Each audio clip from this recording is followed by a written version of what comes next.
If I could ask everybody to please return to your seats. We'll settle back in for the final session.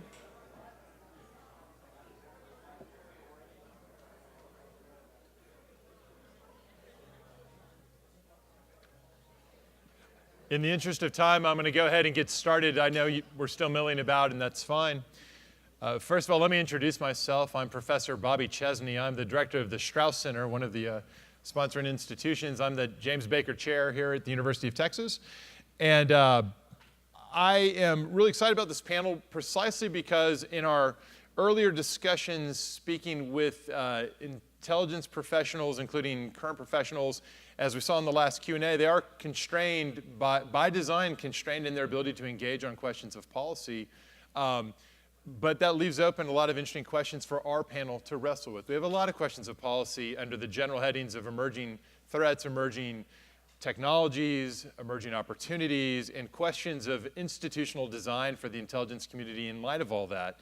And let's remember, the overarching theme of the event is this question of whether, for once in our history, perhaps we might evolve, if not revolutionize, the design of what it is we do in the intelligence enterprise without first having a Pearl Harbor level or 9/11 level of provocation. Can we be more foresightful?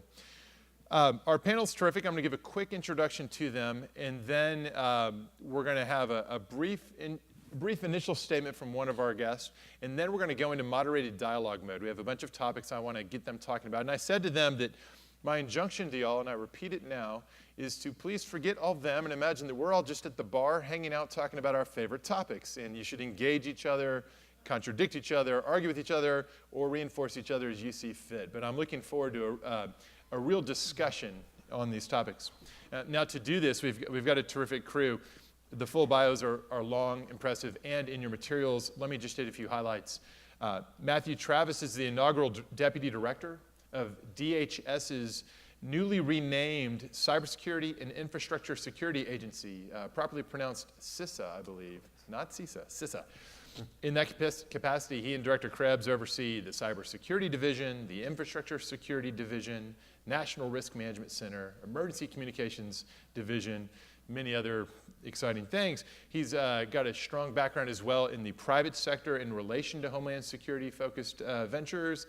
He's a former Navy officer, including time as a White House military aide and the White House liaison to the Secretary of the Navy.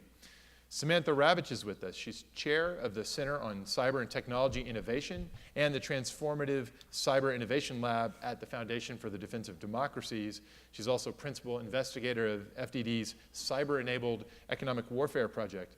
Samantha serves as vice chair of the President's Intelligence Advisory Board. She's a member of the congressionally mandated Cyberspace Solarium Commission. She previously served as Vice President Cheney's Deputy National Security Advisor, where she focused on Asian and Middle East affairs, as well as counterterrorism and counterproliferation issues.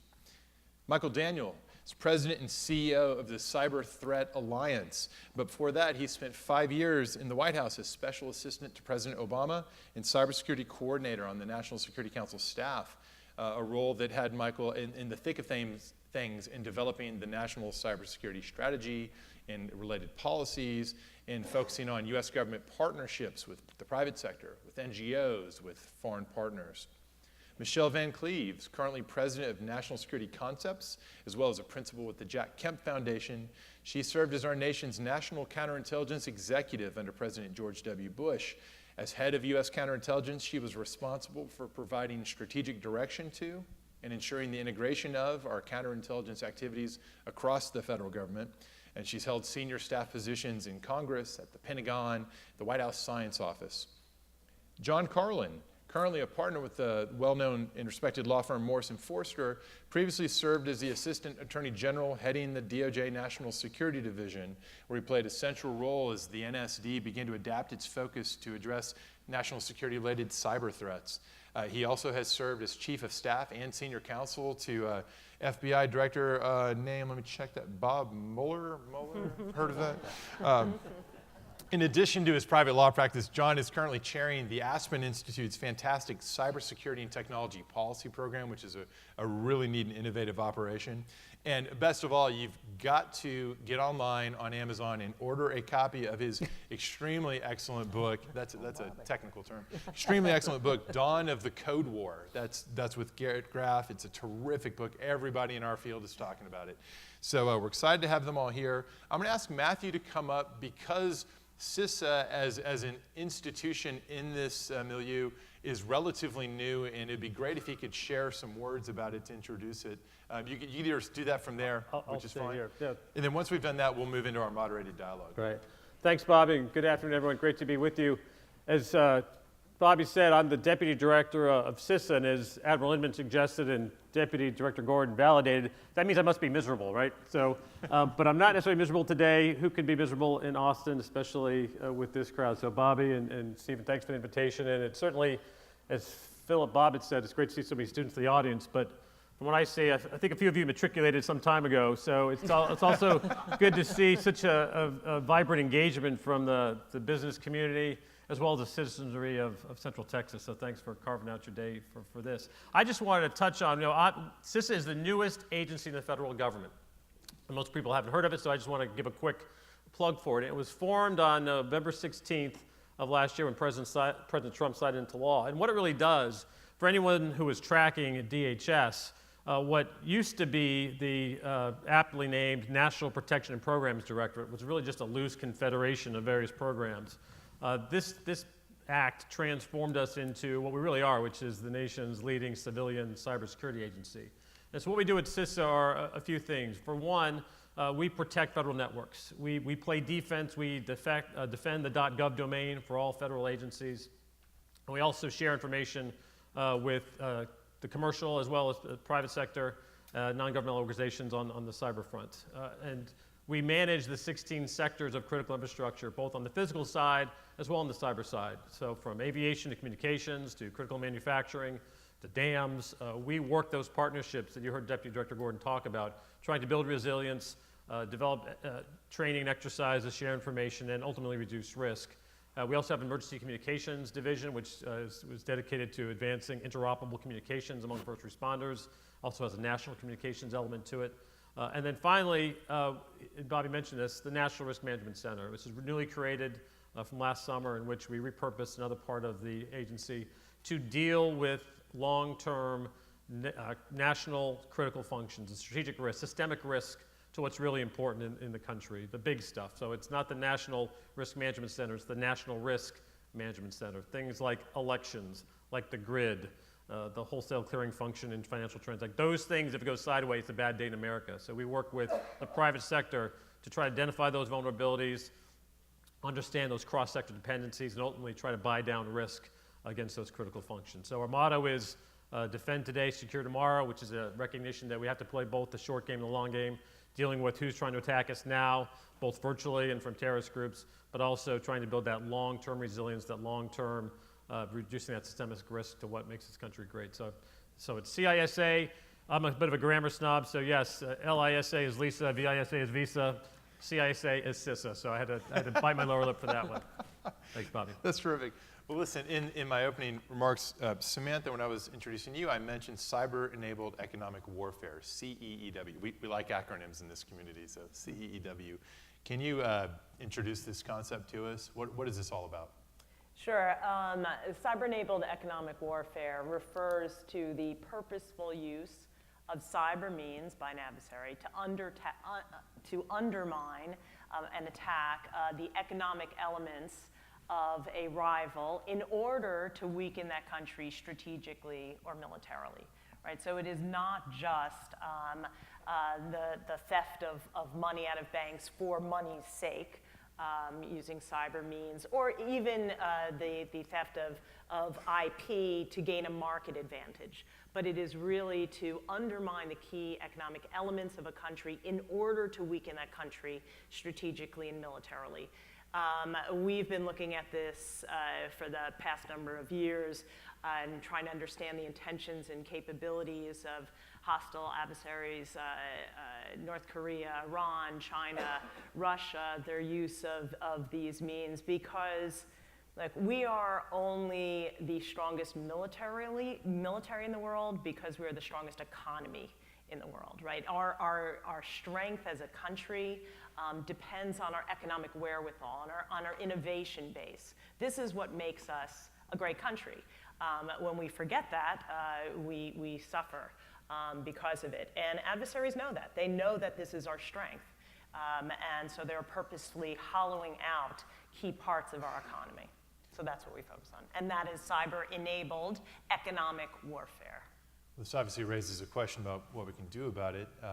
John, you were, in your time at NSD, very much in the thick of recognizing some aspects of this problem and taking key steps. You might even say you were sort of present at the, I don't know, dawn of the Code War, even. Tell us about what, a lot of your experience is all about this, coming to grips with it. Tell us about that. Got to bring Bobby around more generally to sell this book. You'll get a bill later. And we had, it was great to hear from John Demers earlier, longtime friend dating back to law school and colleague in the Bush administration. And there's a lot of talk about the massive differences in approach between President Obama and President Trump, and there are many things that they do not have in common. But I think what you heard today is that there is great continuity when it comes to the approach of the National Security Division. It's the same career professionals, and they're seeing the same, they're seeing what the intelligence community has provided to them in terms of the portrait of the threat. And that threat is that, in particular, China, but nation-state adversaries from Iran, North Korea, Russia, when it comes to cyber activity that is increasingly blended. So on the one hand, it is hitting traditional targets and attempting to collect intelligence. But on the other hand, they're using cyber-enabled activity to do what we would normally call just criminal behavior, right? North Korea committed what would be one of the greatest bank heists in history using cyber-enabled means, in part to evade US sanctions and get cash into their economy. Russia increasingly is a kleptocratic state. Its autocracy uses openly and flagrantly criminal gangs that operate with notoriety on the streets of Moscow and other cities, who day in, day out are hitting American companies in order to steal information just to make a buck. And then those same cyber criminals are being tasked by the intelligence officers, FSB officers in Russia. And we've seen that playbook now laid out in a great case that was brought in this administration, begun before, again, the continuity with Yahoo, where in the same case, and that's a case where we looked for Russian cooperation, and we said, here's one of our most wanted cyber criminals, and like other areas, such as the exploitation of children or terrorists, cyber criminals are bad for everyone, let's work together. And so we said, here's our most wanted criminal, please help us arrest them. And not only didn't they arrest him, they signed him up as an intelligence asset. And that's what created the biggest loss of email compromised accounts in the Yahoo hack. And finally, China, where we've been working with Sam and her group, we brought that first case, and I think for a conference around the subject of the transformation of intelligence. This was a case, the indictment of 5 members of the People's Liberation Army, Unit 61398, that made the lives of intelligence agents and officers more difficult.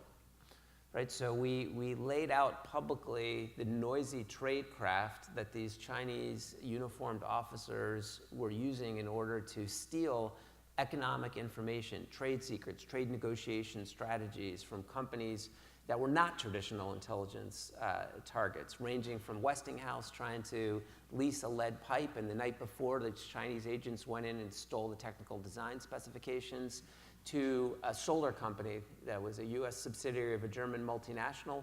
They stole the pricing information for the solar product and used that information to price dump and successfully forced that solar company into bankruptcy. And then, to add insult to injury, and as the lawyer on the panel, when that company sued for saying that this was unfair trade practices, they stole the whole litigation strategy out from the lawyers. And so if we're going to address this problem, it's going to mean making public what the intelligence community is showing us about what these nation states are doing. And every time we do that, that means their tradecraft is going to improve, and it's going to get more difficult for the intelligence officers to collect in the future. And I hope that's one of the subjects we tackle today. This is, to a substantial extent, a discussion about commercial espionage, but for national security and commercial purposes. So it's a counterintelligence problem. Michelle, can you talk about how do we frame this and think about this through the counterintelligence lens? So that's a very interesting question, because from my perspective, so much of this is a reminder of Counterintelligence 101, and that begins with understanding what is it that foreign intelligence services do. They will seek to acquire our secrets, to compromise our technological capabilities by stealing things that are going to be of value to them, and to manipulate manipulate our perceptions of what they're doing, to deceive us with respect to what they're doing, to deceive our decision makers, to hide. These are a variety of things that foreign intelligence services do, and all of them are done for political purposes. As Lenin said, all intelligence activities have a political purpose, and the purpose of counterintelligence is to try to discern what those activities are and find ways of stopping them. But all of these things are done for advantage, and foreign governments use their intelligence services as a strategic make-weight to look for areas where we have vulnerabilities, where they may find advantage. So as we talk about things that have to do with these commercial activities with respect to, say, Chinese targeting of our technology, of our R&D base, I am struck by what one of Admiral Inman's successors, General Keith Alexander, said most memorably, that this is the greatest transfer of wealth in human history. And we're sitting here and we're watching it happen, and we're having a great deal of difficulty dealing with how do we stop it. So I find it fascinating that we talk about cyber-enabled economic warfare, knowing full well that the use of economic measures to try to gain advantage is certainly not new to the cyber age, but also predates that. And so what I find most interesting, and maybe we can talk more about this in time, is the marriage between cyber-enabled activities and human activities as they present challenges to us in dealing with them. Your last comment really draws out how, yes, there's a lot of what we're talking about that's taking place in the cyber domain, but it'd be a mistake to think that's the only lens through which we should look at these larger set of intentions and goals through which foreign actors are moving. And Michael, that makes me want to come over to you and ask about it. We've already talked about the U.S. response a little bit from the DOJ specific perspective. From the White House, where you were sitting, of course, your charge was to think about it much more from the whole of government perspective. How did you think about it then, and has that changed in retrospect as you reflect back on your years, which also were at the dawn of the Code Wars? One more plug for John's That's book. right. It is I don't get any money but, out of this. but I'm feeling the lack of a beer if I was actually at a bar. But anyway, but I think what I would say is that, one of the key realizations that started to emerge, and you heard Sue reflecting on this as well, is that for a long time, we treated cybersecurity as if it were purely a technical problem. And it was something that all the organizations that dealt with this issue was, you would hope that you could relegate it to the geek in the closet that you never actually had to talk to, right? But what we have discovered is that cybersecurity is actually, it's a political problem, it's an economic problem, it's a human psychology problem. I mean, think about the things that cybersecurity experts tell you to do, right? We tell you, you should have a 16-character password that is not a word in any known language, that includes a in there as well, and have a different one of these for every single website that you visit. Right. Like any person's actually going to be able to do that. So we have conflated the technical issues with and not understood the other aspects of the problem. Similarly, for many years, we also tried to apply purely technical tools, and it was always sort of referred to as cyber on cyber. And that the idea was that if they came at you in cyberspace, you had to go back at them in cyberspace. And so one of the things that John was responsible for was saying, well, no, we can actually use some legal tools to address that. We also looked at developing economic tools. So we put in place the ability to impose economic sanctions on people that were conducting malicious cyber activity. So we started broadening the aperture of the tools that were available to counter what's going on. Because the truth is, you can't understand what China is doing in cyberspace without understanding their broader geopolitical environment that they're operating in. And so these things really can't be separated. And so a lot of what started to emerge during my time in the White House is this idea of actually, how do we actually fuse what we're seeing and doing in cyberspace with all the other elements of national power, from diplomatic to military to law enforcement to intelligence to economic capabilities across the board. I'll just add, if there's any doubt among the audience whether or not cyber-enabled economic warfare is a thing, I'll just cite one data point in that we have certainly seen a much greater demand signal from the private sector to work with us because of this persistent attack on our companies and our banks and our infrastructure. For a long time, DHS is 16 years old, and as the panels will attest, we're not always the first folks that people wanted to work with. There wasn't a lot of trust established, so they didn't want to trust with their data. They weren't sure what value we could provide. But lately, this notion of nation state versus companies has made American firms realize that they need to lock arms much more closely with government, with DHS, because it's not a fair fight. I mean, during the Cold War, we were all at risk. We were all targeted by Soviet ICBMs, and we still are. But the Soviet Union wasn't targeting J.P. Morgan Chase. It wasn't targeting American energy companies. They are now, and so firms see that they need a closer relationship with the government because they want to see the information we have. We would like to see what's on the network. So there is a mutual interest to work more closely together because this notion of cyber-enabled economic warfare it's not a passing fad.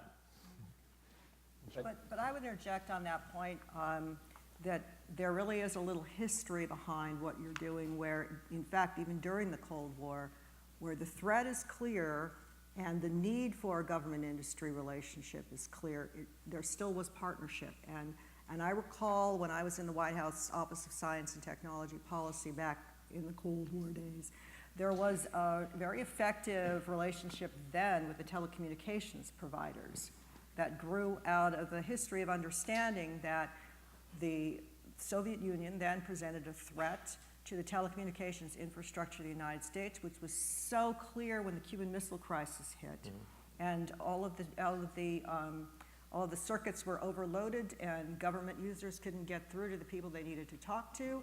And AT&T came forward and started to work with the government to ensure that there would be resiliency and enough communications redundancy to enable those emergency uses. And fast forward over time and the breakup of AT&T and a continuing relationship, you, I think, have inherited what had previously been a more concentrated area in telecom. It's now come to you. But I think that the lesson from that for all of us is it's the clarity of saying, being able for the government to say to industry, this is what we're going to achieve, this is what you get out of it, this is what we need from you, and this is how it's going to work. So when those emergency preparedness lines are well drawn and well understood, I think we get good advantage out of it. And so that's over to you.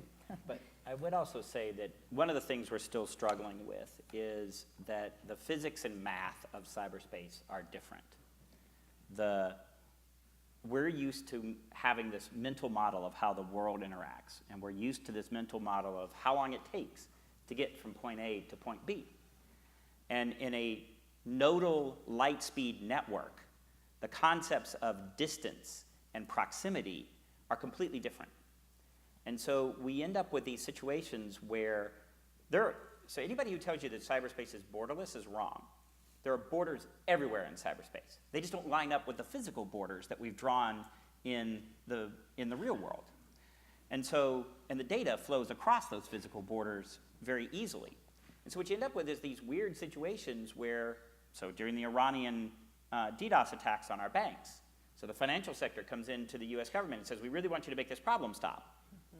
Okay, would you like us to put some NSA boxes on your networks? No. Would you like us to build the Great Firewall of the United States? No. What are you actually asking us to do? Well, we just want you to make the problem go away. Okay, but we can't do that directly because the nature of cyberspace that you've embraced so strongly, private industry, that allows you to reach out and touch customers directly without any intermediaries, guess what? The bad guys can reach out and touch you without any intermediaries, also. And so this whole new environment, you heard Sue talking about this, so in this environment, what do we actually want the role of government? What do we want the role of the private sector? And how do we actually put that together? We're going to need some new institutions and some new ways of doing business in order to actually deal with these new realities.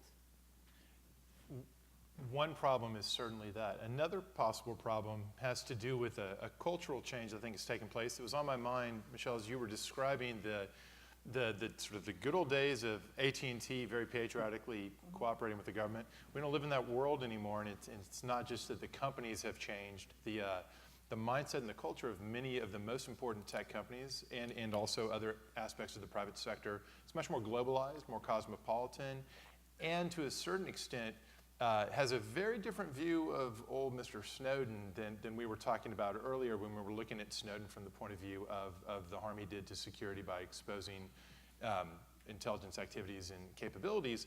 There are many places, especially in Silicon Valley, I would say, where he's viewed as somewhat of a hero, more of a libertarian ethos. And as a result, you've got a lot of key companies who either we as a US government set of national security institutions would like cooperation from, or that are themselves being subjected to attack and need to work with the government in some way, who are not remotely as comfortable working with the US government as would have been the case with major corporate entities in the 20th century. So I invite any of you to jump in with reflections on whether this is that descriptively right, and how much trouble does this cause for us? Samantha? Yeah, I mean, look, I think there is probably a smaller cadre of companies that actually fall into that concerning basket than what encompasses the national security, let's just talk the national security industrial base supply chain, right? And because that is a very large basket of suppliers and vendors that work up and down the national security enterprise. And, and this is big. The Defense Department budget alone, $685 billion. If the Defense Department were its own economy, it'd be the 22nd largest economy in the world, right? So there are a lot of people and a lot of vendors and a lot of actors that actually are in this, in this ecosphere. But, but even the ones that are working with the U.S. government in some form or fashion, are threat vectors for the U.S. government because I mentioned supply chain, and I do want to mention one piece about this, because when we think about new tools of the trade, new innovation in the intelligence community, what we may need going forward to get at some of these thorny problems that we're up here talking about.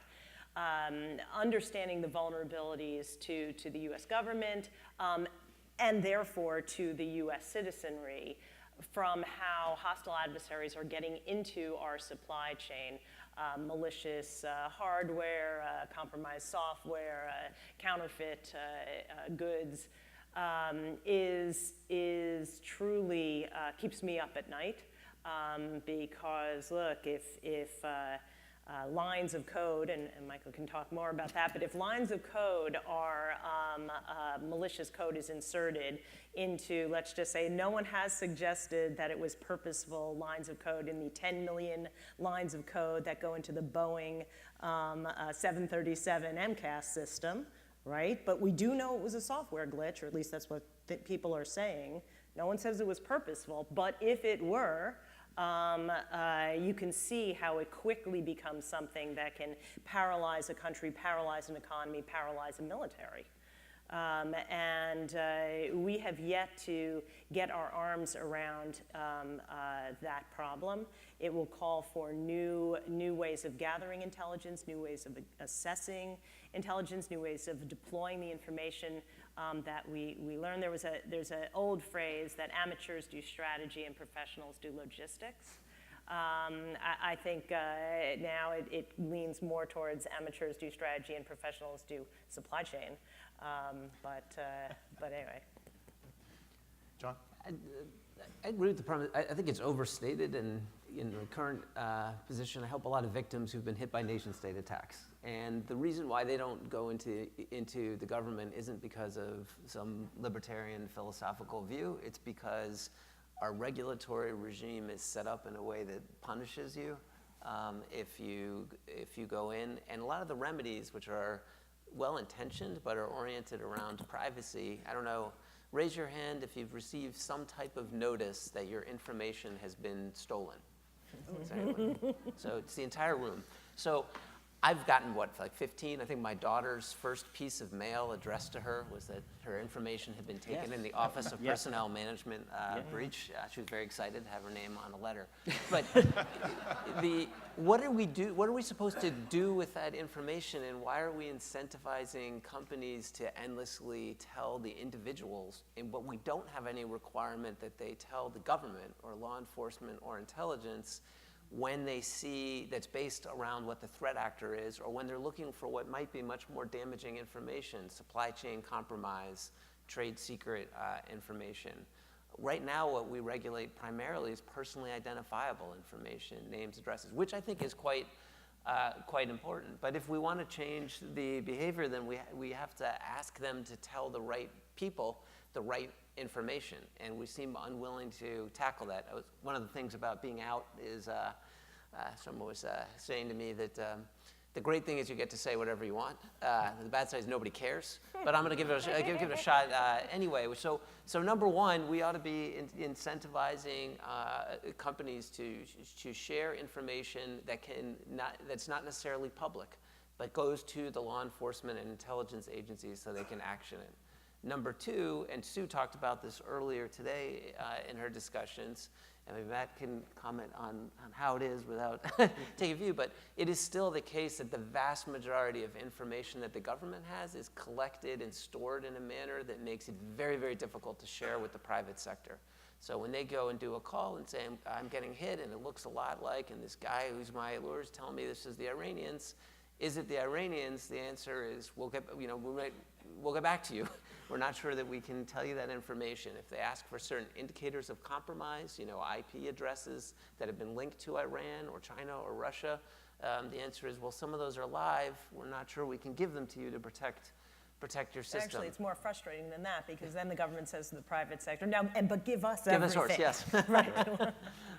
And then the third, just to throw out there, is sanctions, because my successor, John Demers, earlier said that's a Treasury Department distinction, so I don't have to do that anymore. So it's ridiculous that we haven't used the executive order that was designed in the first place to stop Chinese economic espionage at a time that the current president of the United States and his national security team is saying that's our top, or one of our top strategic problems. We have not used that executive order to sanction a Chinese company for stealing trade secrets, or anyone from China, since it was signed. So it has never been used in relation to China. If we want to change behavior, we got to use the tools that we have. So I think we're trying to use some of the tools that we have in DHS, not speaking for the White House. Last year, we issued we have the authority to issue what's called a binding operational directive, which is it's a bureaucratic term for essentially a rule that essentially forbade government entities from using Kaspersky software. Kaspersky is a firm that makes antivirus software. The founder is Russian.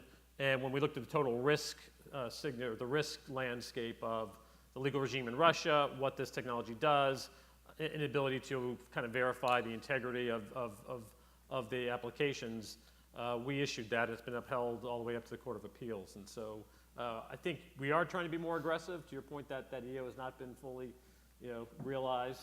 But I think it's from where I sit, we have one regulatory authority, which is over the chemical sector. So we regulate security standards for chemical facilities. Everything else are voluntary partnerships. And so I am in the business of trying to compel and invite participation in that partnership, that notion of collective defense, that what's your risk in the private sector is my risk in government, and that together we need to better understand the threat landscape, the vulnerabilities, and more importantly, how do we lower that risk? And so, to John's point, we are trying to share more information. We're trying to issue more clearances and even SCIFs to private sector entities to push that information In exchange, we're asking for insight into what's on companies' networks. So we're not there yet. I wasn't trying to assume that we were, but I think, and I haven't been in the job that long, only a year, I think it's trending in the right direction. I think the experience we had with the social media companies during the election, the run-up to the midterms, is testament to some of that improvement in that there was trust being built, and on election day, we had all the Silicon Valley companies, in addition to the DNC and the RNC, in our ops center on election night. And we were able to take some of those signatures and share them with the Twitters and the Facebooks of the world, let them do it. But, I want to, if I go back to your question about sort of where Silicon Valley is, I mean, I think some of this is the continued maturation of that whole industry, which was born out of this very utopian vision for what the internet and cyberspace was going to do. And it was very much this concept, and I think there were a lot of people in Silicon Valley that bought into this idea that, like, the internet and cyberspace would be used for unalloyed good, and that, it would make the world flat, and it would spread democracy, and, and spread human rights, and do all these great things, and yet now we've actually discovered that the internet is used for all these horrible things as well.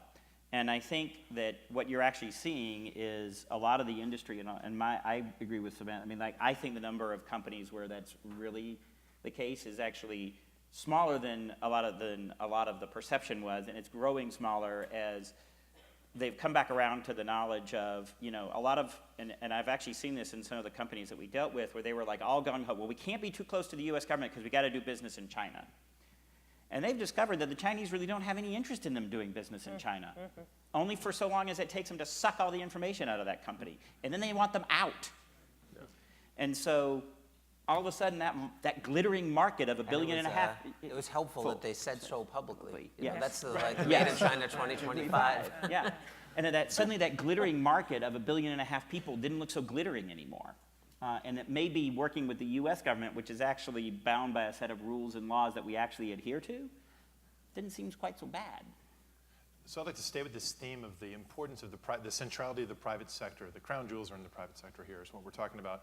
And this is a question I'll first put to you, Matthew, but I suspect you can't really answer it, and I'll ask everyone else to weigh in. You point out that when it comes to chemical facility safety, CISA has prescriptive authorities. And we see the same thing when it comes to the physical aspects of security and nuclear and other aspects of critical infrastructure.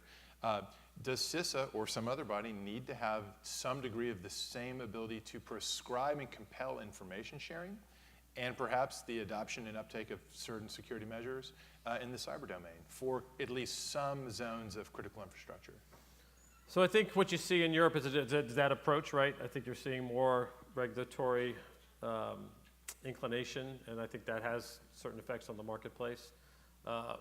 I'll say this, within DHS, we have unique convening authorities that other departments in the government do not have.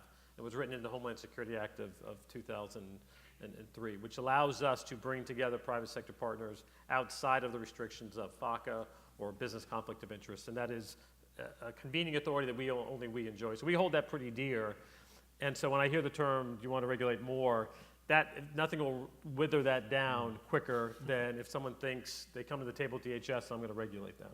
So from our perspective, no, we very much believe in the partnership model of linking arms, sharing information, sharing best practices, technology development, exercises, training, the like. But there may be elsewhere in the government that may be considering that. We certainly aren't. Well, John? Yeah, it's good. There needs to be, right now it's a bit of a hodgepodge approach and what's great is the work that's been done to try to apply the different authorities that exist in sectors and depending on your department or agency in a strategic manner. But it is a hodgepodge of authorities. So if it's healthcare information, it's HIPAA regulated and they're putting out a certain set of rules. If you're in the DIB, the Defense Industrial Base, or you're a contractor, there's a different set of rules. If you're in the chemical sector, you can mandate certain rules, and then the Department of Energy has it. And then there are other sectors that kind of fall within the holes in that system, and they don't have any regulation at all, other than that which is coming from Europe and state attorney general offices and the FTC. That's all about the privacy of information. So I think as we look forward and see what the threats are, that approach doesn't make sense. And we need to start trying to move towards a more a holistic standard where there is some clear baseline that companies need to meet. And the thing that I've see very much day to day in the private sector is they struggle with what where to invest money is. You're in a competition on their resources, right? And so if there's the Foreign Corrupt Practices Act, and they know, well, we could go to jail, and there's clear guidance from my former department that says, here's what you need to do as a company. Otherwise, if someone pays a bribe overseas, the company itself may be criminally responsible. They're going to invest in compliance, and they do, and oversight. They don't have, there's no clear, we're all trying to persuade, because of the threats that we've seen them, to take similar actions or investments, and once they've been hit, they make the investments, but there isn't as clear a demand signal in many sectors. And I would just say that I think that regulation is actually inevitable for many of the sectors where we're starting to talk about the Internet of Things and the connectivity of those devices, because I will argue that once those devices become capable of killing people, we will regulate them. And so the question is, can we actually regulate them in a smart way that provides the right kind of incentives, that is not a simple set of checklists of the cybersecurity actions that were good 5 years ago, but how do we actually incentivize the market in the right way and do the regulations in the smart way? And that is also going to require our regulatory agencies to cooperate and collaborate in some ways that they haven't traditionally done, because they're very used to being the experts in their silos, but they're not necessarily cybersecurity experts. And so making sure that they actually draw on that expertise and don't try to promulgate regulations that are actually, in fact, stupid from a cybersecurity standpoint is going to be very important. Michelle, were you about to? Yes, as just reflecting on this, as this conversation has evolved, and we've talked appropriately a lot about the private sector, the crown jewels of our R&D being much in the private sector, I would hate for this audience to get the wrong impression. I would hate for you to get the impression this means that we don't need to worry about traditional espionage anymore, and that we don't need to worry about the traditional protection of national security secrets that pertain to our military and our intelligence activities. After all, this is a conference about intelligence in transition, and I will tell you the part that is not transitioning.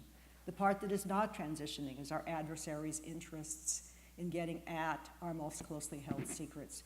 And to that end, I am heartened to see that the national security strategy and the national defense strategy is now saying we need a reorientation to understand the traditional competitions with Russia and a rising China. And what that means for reorienting our intelligence work against them means doubly when it comes down to the counterintelligence side, understanding how those two nation states use their intelligence resources against us, to be sure to include on the economic espionage side, but on the traditional side as well. I don't want you to walk away with a fuzzy feeling that everything is fine, because it's not. So for example, as those of you who have CIA backgrounds will know, the sickness in your stomach that must have come back in the years between 2010 and 2012, when the Chinese rounded up virtually every source that CIA had within China. Over 30 individuals were rounded up and executed. Now, how did they find these people? How did they find these people? Now, the speculation is there may have been a penetration, there may have been a compromise of some kind of communication systems, it may have been a combination of these things. But the result of that is a devastating loss to U.S. intelligence insights into what the Chinese are doing. And why does that matter? It matters because they care very much in shaping our perceptions and our understanding of what they're doing. It's all a part of their larger strategic aims.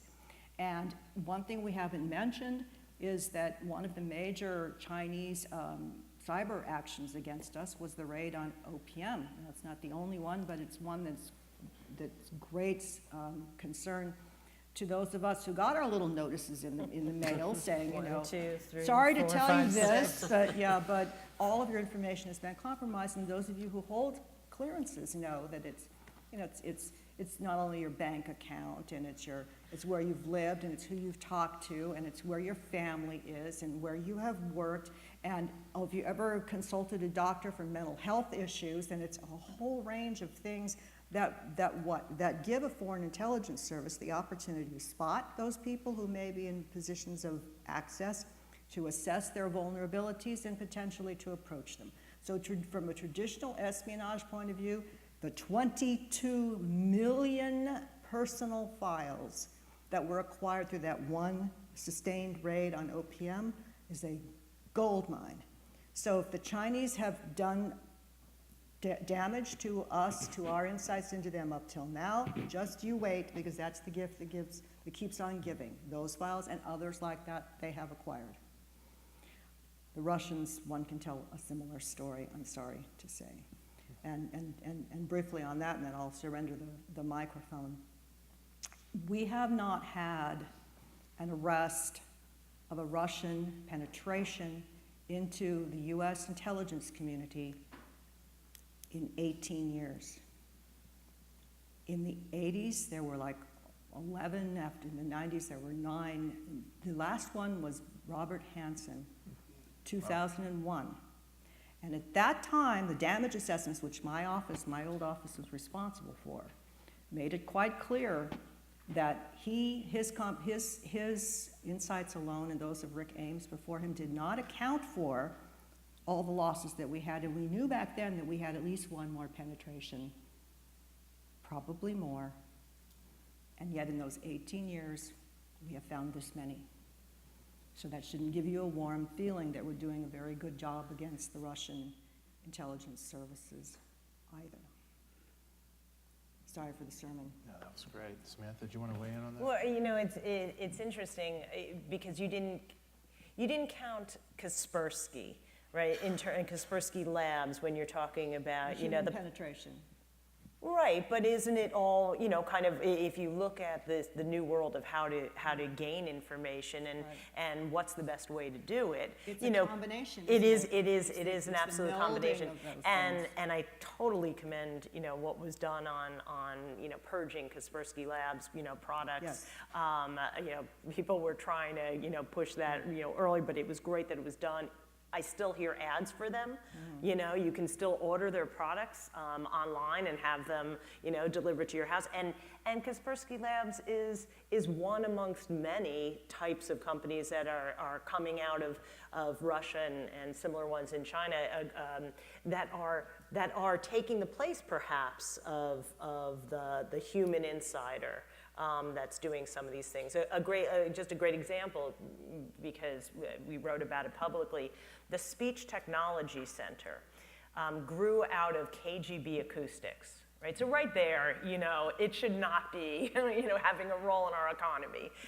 It does things like speech listening devices and acoustics and all of these great things. It still sells into U.S. law enforcement. Right? I mean, you know, we don't have our heads wrapped properly around this insidious threat of how new ways to gain intelligence and information, using new types of devices, using our economy against us. We're kind of opening our eyes. The private sector needs to have their eyes open way wider than it is. But this is the challenge that, you know, that we face. You know, really. good development on that front is the Foreign Investment Review Modernization Act, or FIRMA. And this is the idea that we need to worry about traditional spycraft and spies, but it's just as bad if you're able to obtain the vulnerability through an acquisition. And so if you haven't seen it today, check out the newspaper and you'll see the acquisition of Grindr. Which is, you know, a hookup app, was acquired by a Chinese company. And what's announced today is that the Committee on Foreign Investment, where I used to sit, which is a national security group and used to focus on the defense industrial base, has reached in and said, hey, you can't buy Grindr. That is sensitive information where you didn't need to hack your way into the Office of Personnel Management, but you just bought this huge database that could be used for blackmail or for figuring out people's patterns, practices. And so I think that's a great example of creatively using what the intelligence is showing the adversary is trying to do it, but then coming up with a new tool so you can disrupt that activity. Kaspersky is an example where you guys did a great job without a new tool, but not enough, not what you could do if you had the tool where you could just tell people, we don't think you should buy Kaspersky without getting sued and taking it up to the circuit court. I love those suits, they're great for lawyers, but they, it's not a clear authority that you had, right? You had to Only cobble over federal together agencies, hundreds. right. Yeah. Yeah, only Well, for but the federal other agencies. thing that makes it more complicated, right, is that Kaspersky, it's not a front company.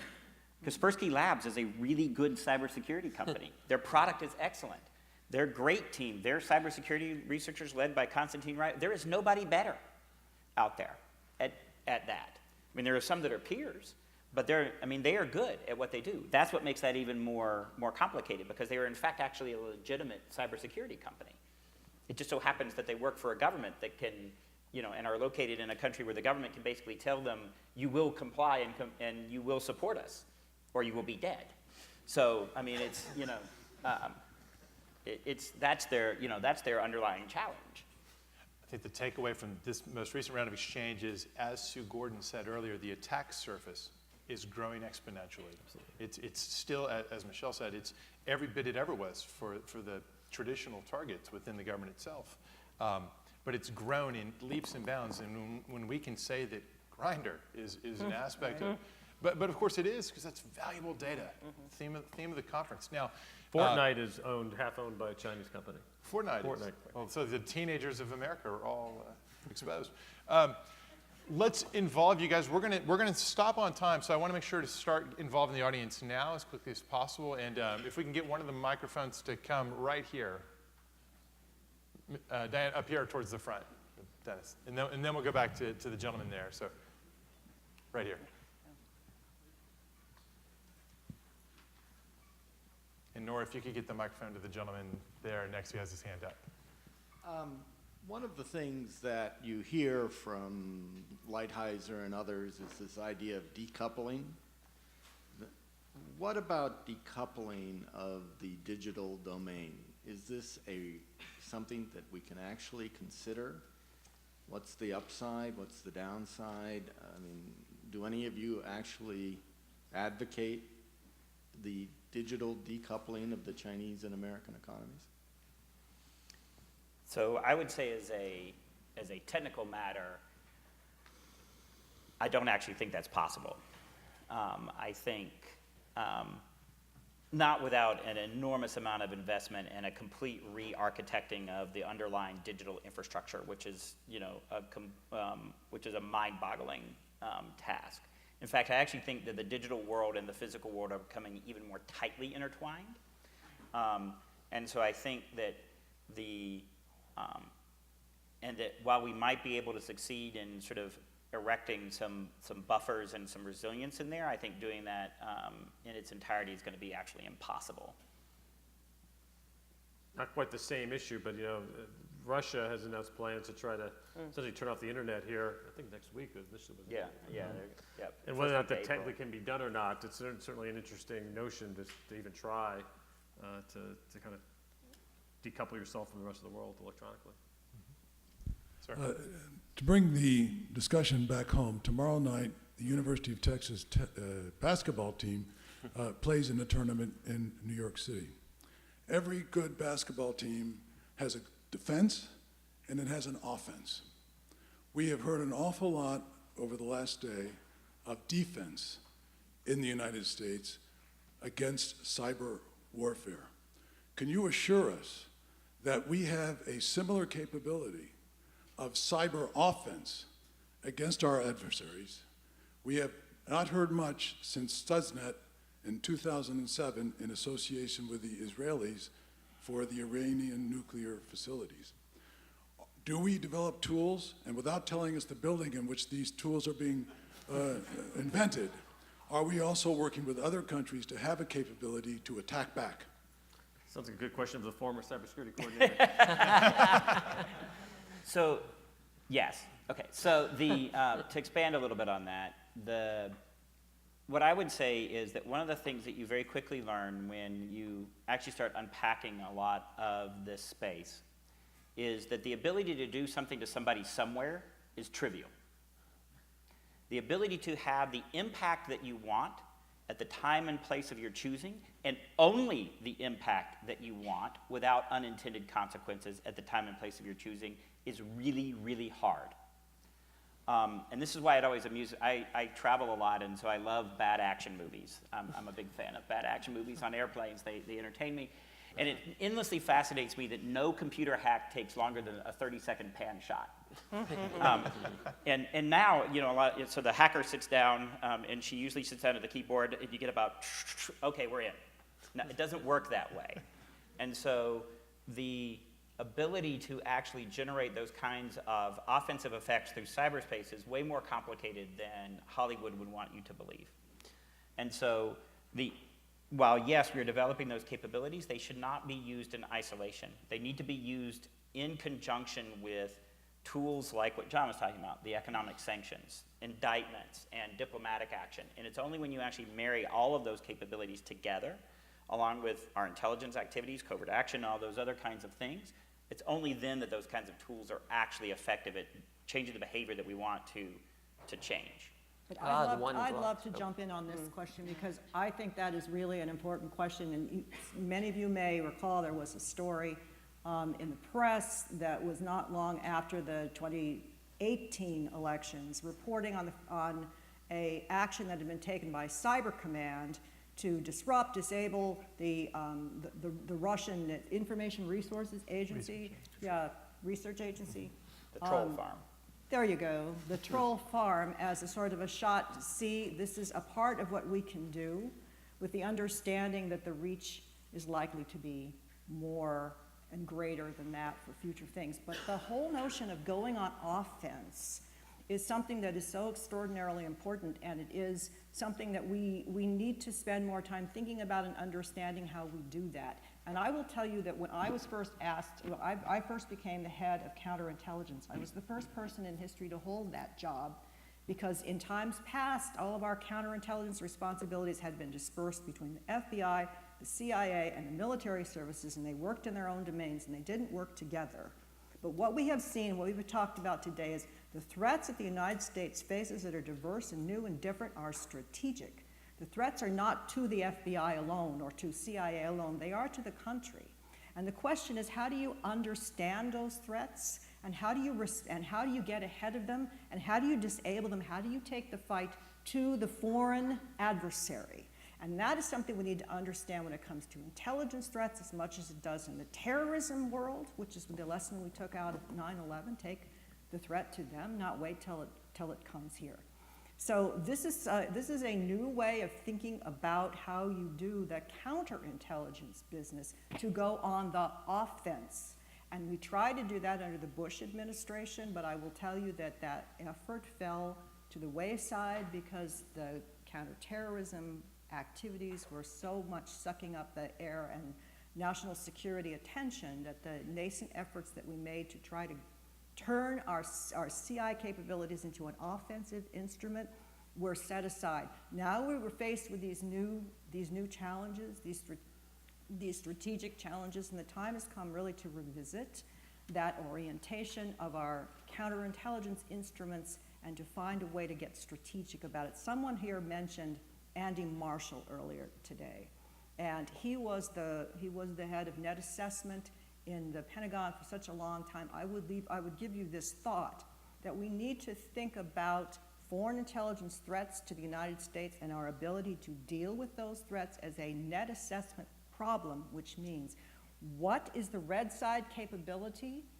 against us, and what are the blue side, what are the resources that we have to deal with that? What are the gaps? What are the things we need to do better? Where do we need to fill in? And frankly, I will tell you, up until now, we've not thought about our counterintelligence mission in that kind of terms. So one of the challenges that faces the US government as we try to understand this variety of things is how do we make our counterintelligence instrument more effective against modern threats? So yeah, Bobby had mentioned that I'm a commissioner on new congressional, and I'm speaking only in my private capacity here, but commissioner on new congressional commission called the Cyber Solarium Commission. It was written into last year's National Defense Authorization Act. 4 members of Congress are on it, and 6 outsiders, of whom I'm one. And one of the reasons that it was created, it was an echo back to President Eisenhower's Solarium Commission on the best way to deal with the rising Soviet threat. Is it containment? Is it deterrence? Is it a mix? Is it some other things? Congress was getting antsy and itchy that we haven't really thought about, the larger strategic battle space that we live in this cyber world that we occupy. On your question on offense, well, I'm not, going to get into what's being done on the offense.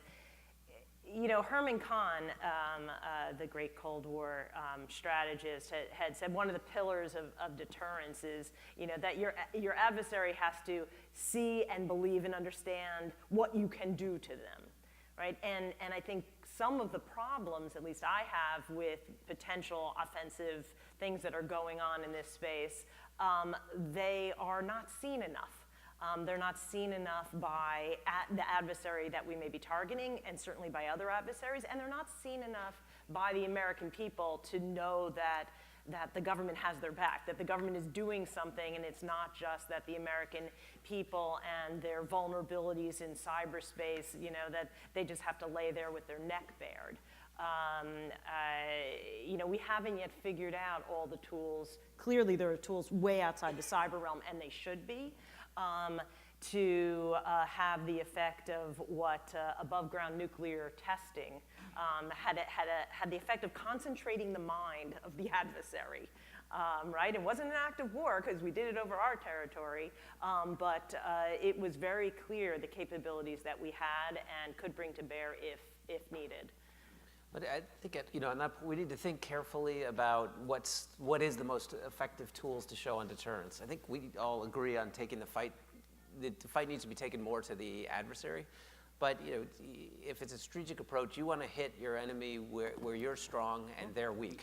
And the fact is, we moved further and faster than any other country in the world to take everything that we value and turn it from books and papers into digital space, into bits and bytes, and then connect it through a protocol that's fundamentally vulnerable.